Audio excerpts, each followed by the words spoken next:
बिस्मिल्लाहिर्रहमानिर्रहीम। मेरे प्यारे नाजरीन, अस्सलामु अलैकुम। नाजरीन, आज की इस वीडियो में हम बात करेंगे हज़रत मूसा अलैहिस्सलाम और फ़िरौन की वाक़यात के बारे में। अगर आप चैनल पर नए हैं तो वीडियो आगे बढ़ाने से पहले मेहरबानी करके हमारा चैनल इश्क़े मुस्तफ़ा को सब्सक्राइब कर लें, जहां आपको इस्लामी इतिहास और दुनिया की दिलचस्प हकीकी मालूमात पर मुनफरिद वीडियोज़ मिलेंगी। फ़िरौन मिस्र का कुरूर शासक था जो अपने अहंकार और अत्याचार में इतना आगे बढ़ गया कि खुदाई का दावा करने लगा। उसने बनी इसराइल को गुलाम बना रखा था और उन पर तरह तरह के जुल्म ढा रहा था।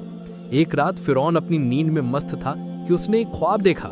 शाम की ओर से एक आग आई और उसने मिस्रियों के घरों को जला डाला, जबकि बनी इसराइल पूरी तरह महफूज रहे। सुबह उठते ही दहशत में उसने अपने सारे नजूमियों और काहिनों को बुलाया और कहा, मैंने एक भयानक ख्वाब देखा है जिससे मुझे बहुत बेचैनी हो रही है। उसने अपना पूरा ख्वाब सुनाया। नजूमियों ने बताया कि इसकी ताबीर ये है कि बनी इसराइल में एक बच्चा जन्म लेगा जिसके हाथों तुम्हारी सत्ता खत्म हो जाएगी और मिस्र के लोग तबाह हो जाएंगे। पहले के नबियों ने हज़रत मूसा अलैहिस्सलाम के आने की बशारत की थी, जो उस समय के विद्वानों और फ़िरौन को पता थी। इसलिए इस सपने के बाद फ़िरौन परेशान हो गया और आदेश दिया कि बनी इसराइल में जन्म लेने वाले सभी लड़कों को मार डाला जाए। उसके सैनिकों ने हर मुमकिन कोशिश लग गए ताकि कोई नवजात लड़का जीवित न बचे। जो भी बच्चा पैदा होता उसे तुरंत कत्ल कर दिया जाता, लेकिन अल्लाह के फैसले अटल होते हैं। देखते देखते हजारों नवजात बच्चे मार डाले गए। फिर एक समय आया जब सरदारों ने फ़िरौन से कहा कि अगर लड़कों का कत्ल इसी तरह चलता रहा तो आने वाले दिनों में नौकर नहीं मिलेंगे, हमारे काम कौन करेगा। इस पर फ़िरौन ने हुक्म दिया कि 1 साल छोड़कर बच्चों को मारो, 1 साल मारो, 1 साल छोड़ दो। इसी दौरान हज़रत मूसा अलैहिस्सलाम की माँ हामिला थीं। अल्लाह ने उनकी हिफाजत इस तरह की कि हमल के सामान्य लक्षण दिखाई नहीं दिए, जिससे फ़िरौन की दाइयाँ अनजान रहीं। उन्होंने ये बात छुपाई और बच्चे को जन्म दिया, जिसका पता सिर्फ करीबियों को हुआ। अल्लाह की कुदरत देखिए, हज़रत मूसा अलैहिस्सलाम को उसी साल पैदा किया जब फ़िरौन बच्चों को मार रहा था। मानो अल्लाह ने कहा, देख फ़िरौन, तू खुद को खुदा समझता है, आकर मेरे नबी को मार के दिखा। नजूमियों ने फ़िरौन को बताया कि बच्चा पैदा हो चुका है। ये सुनकर फ़िरौन घबरा गया और उसके सैनिकों ने घर घर तलाशी शुरू कर दी। माँ के दिल में डर उठा कि अगर सैनिकों को पता चला तो वे मेरे लाडले को मार डालेंगे। तभी अल्लाह ने वहय के जरिए इल्हाम दिया, उसे दूध पिलाती रहो और जब डर लगे तो उसे नदी में डाल दो।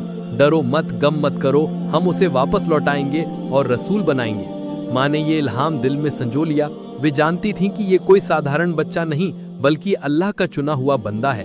उन्होंने 3 महीने तक बच्चे को छुपाया, दिन रात हिफाजत की, दूध पिलाया। जब बच्चा रोता तो दिल धड़कता कि कहीं फ़िरौनी सैनिक न सुन लें, लेकिन जब आवाज़ तेज़ होने लगी और छुपाना मुश्किल हो गया तो माँ का दिल कांप उठा। उन्होंने अल्लाह का हुक्म याद किया, एक मजबूत लकड़ी का संदूक बनाया, अंदर नरम कपड़ा बिछाया, बच्चे को आराम से लिटाया, ढक्कन बंद किया।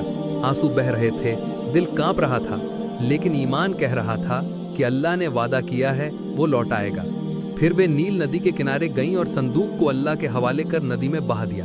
नदी की लहरें संदूक को बहा ले गईं। ये नज़ारा उनकी बहन हज़रत मरियम अलैहिस्सलाम दूर से देख रही थीं। माँ ने कहा था, देखना ये संदूक कहाँ जाता है। वे नदी किनारे किनारे चलती रहीं। संदूक फ़िरौन के महल के पास पहुंचा और अल्लाह के हुक्म से रुक गया। महल के तालाब में चला गया। वहां फ़िरौन की बीबी मलिका और उसकी खादिमा नहर में आनंद ले रही थी कि मलिका की नज़र संदूक पर पड़ी। उसने खादिमाओं को कहा, इसे निकालो। संदूक खोला तो एक सुंदर स्वस्थ बच्चा अंगूठा चूसता लेटा था। मलिका खुश हो गई, ममता जागी, बच्चे को गोद में ले लिया। उसकी कोई औलाद नहीं थी, सोचा इसे बेटा बनाकर पालूंगी। महल में किसी ने चेतावनी दी कि यह बच्चा सत्ता के लिए खतरा बन सकता है। फ़िरौन को भी यही शक हुआ कि कहीं ये वही बच्चा न हो जिसकी बशारत हुई थी। लेकिन मलिका ने कहा, यह हमारी आंखों की ठंडक बनेगा या हम इसे बेटा बना लेंगे। फ़िरौन बोला, यह सिर्फ तेरी आंख की ठंडक है, मेरी नहीं। मैं नहीं चाहता बनी इसराइल का बच्चा मेरी निगरानी में न पले। इब्ने अब्बास रज़ी फरमाते हैं कि अगर फ़िरौन कहता कि यह मेरी भी ठंडक है तो अल्लाह उसे हिदायत दे देता, लेकिन उसने कहा सिर्फ तेरी। मलिका ने बच्चे का नाम मूसा रखा, जिसका मतलब है पानी से निकाला गया।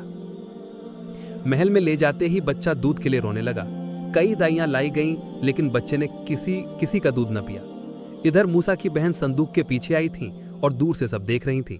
उन्होंने मलिका से कहा, क्या मैं तुम्हें ऐसा घर ना बताऊं जो इसकी परवरिश करे और इसका भला चाहे। एक गरीब परिवार है, उन्हें फिरौन के घर से बच्चा मिलने पर इनाम की उम्मीद होगी। वहां एक नेक औरत है, वो खुशी से दूध पिलाएगी। मलिका ने कहा, चलो ले चलो। बहन उन्हें घर ले आई।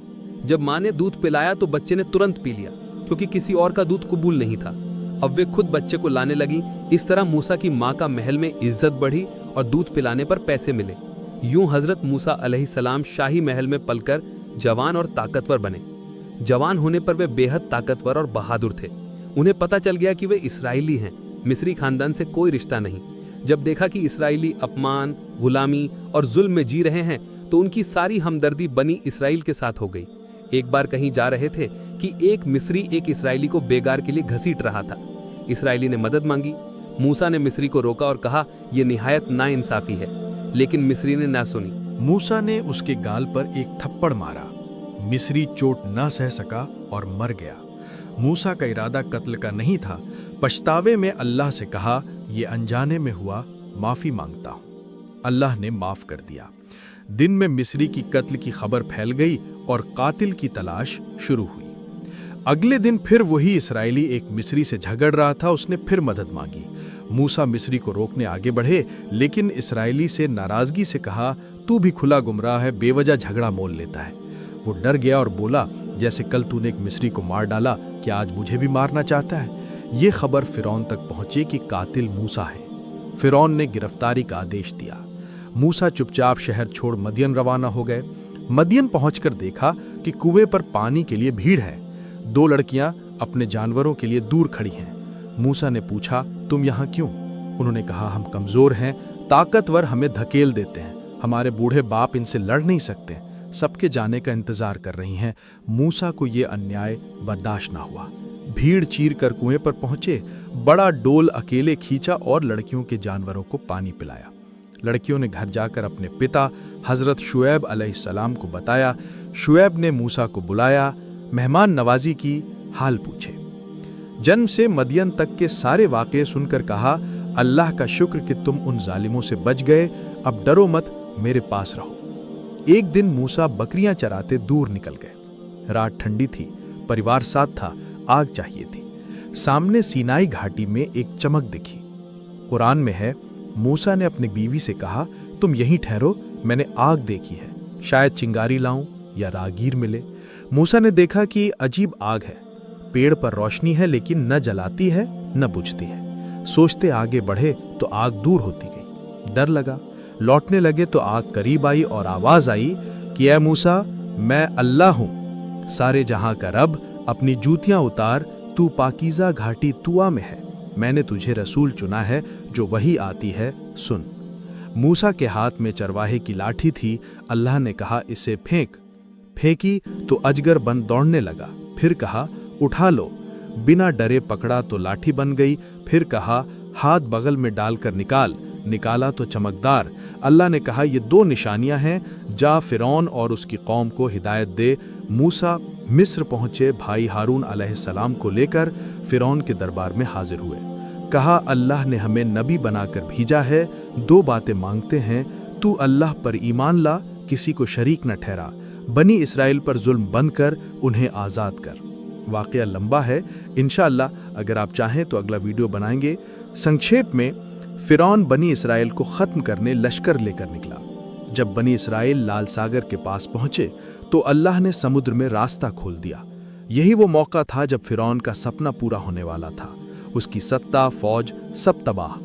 बनी इसराइल पार चले गए, लेकिन फिरौन लश्कर के समेत पीछे आया तो रास्ता बंद हो गया और वो समुद्र में डूब गया।